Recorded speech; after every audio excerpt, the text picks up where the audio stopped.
Hi nursery friends, it's Miss Green. Today I'm going to show you how to make a Gruffalo monster because we've all been reading our Gruffalo story, so I thought we'd look at what we can make with things that we have in our own homes so we can make our own monster puppet. So in my bathroom I had a quick look and I found a used toilet roll in the bin. These are probably not worth as much as toilet paper, so I've got a toilet roll which I'm going to put there, and I also have some other things which I'll show you in a sec. And then in my kitchen I went in the recycling bin and I found 2 lids of things which we're going to use for eyes. And then I have some scissors and a bit of blue tie. And the other thing which I think we might find useful is some post-it notes. So let's see how we put these things together. So here is our toilet roll.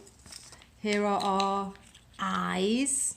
So I get a little piece of blue tack and I stick it on the back of one eye, and then I get another piece and I stick it on the back of the other eye. There they are.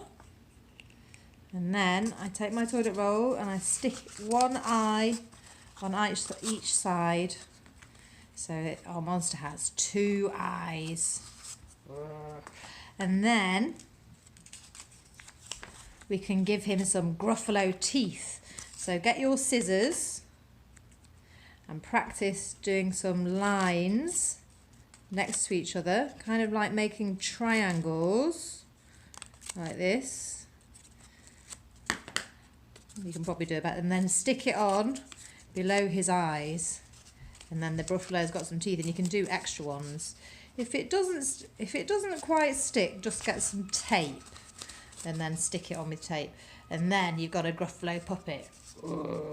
I am the monster, scaring off all of the squirrels. Bye-bye.